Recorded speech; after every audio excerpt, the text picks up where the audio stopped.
ఆకాశంపై మెరుస్తున్న తార భరణి, తనికెళ్ల భరణి నింపుకున్నారు గుండె నిండా హరుణి. ఇప్పుడు భరణి గారి సందేశం, ఆ తర్వాత పెద్దల సందేశాలు ఉంటాయి, ఇంకా కొన్ని అవార్డులు కూడా ఉంటాయి. మీ అందరికీ హృదయపూర్వక ధన్యవాదాలతో చప్పట్లు.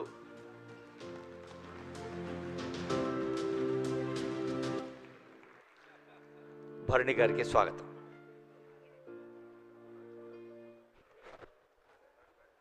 వేదికను అలంకరించిన పెద్దలకి, అలాగే జీవన సాఫల్య పురస్కారాన్ని గ్రహించిన మహోన్నత గాయని శోభారాజు గారికి, సతీష్ రెడ్డి గారికి, మిగతా పెద్దలకి, నీపాద కమల సేవయు నీపాదార్చకుల తోడి నెయ్యము నితాంతాపార భూతదయ తాపస మందార నాకు దయచేయగదే అంటాడు పోతన. మానవ జీవితంలో పాదాలకి చాలా ప్రాముఖ్యత ఉన్నది. శ్రీపాదము అంటే ఐశ్వర్యం ప్రసాదించే పాదం, వైభవంగా ఉండే పాదం. అలాగే శ్రీపాదరావు గారు పేరు, ఆయన పాద ముద్రలు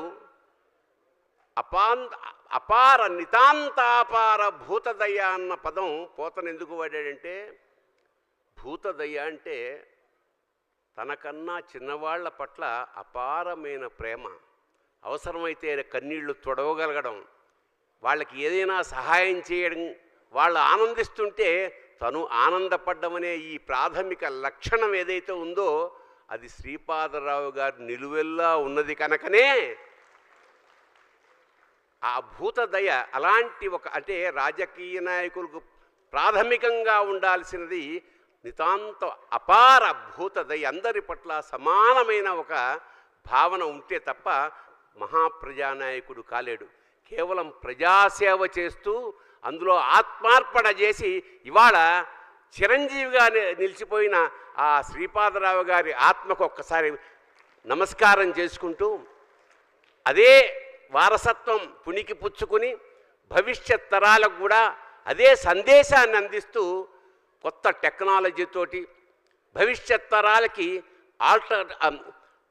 ఆల్టర్నేటివ్ ఇంటెలిజెన్స్ని ప్రాథమిక పెద్దపీట వేసి ఇవాళ రాష్ట్రాన్ని, దేశాన్ని భవిష్యత్ వైపు ముందుకు నడిపిస్తున్న మా ఆత్మ బంధువు శ్రీధర్ బాబు గారికి కూడా నమస్కారం చేసుకుంటూ, ఒక వ్యక్తిత్వం, ఎందుకంటే పాదం గురించి ఎందుకు చెప్పానంటే, ఎవరికైనా మనం నమస్కారం చేయాలంటే పాదాభివందనం చేసామంటే అది పరమోత్కృష్టమైన వ్యక్తి అయితేనే పాదాభివందనం చేస్తాం. అలాగే మహానుభావులు నడిచి వెళ్ళిన తర్వాత వాళ్ళు నిలబడ్డ ప్రదేశానికి కూడా పాదాభివందనం చేస్తాం, అంటే ఆ పాద ముద్రలకి నమస్కారం చేస్తాం, ఎందుకంటే అవి స్ఫూర్తినిస్తాయి. ఈ విషయమై మొల్ల ఒక అద్భుతమైన పద్యం రాసింది రామాయణంలో. ఏమిటంటే, రామాయణాన్ని తెలుగు చేస్తున్నప్పుడు వాళ్ళ స్వేచ్ఛగా కూడా కొంత కల్పన జోడిస్తారన్నమాట. రామపాదం ఎంత గొప్పదో,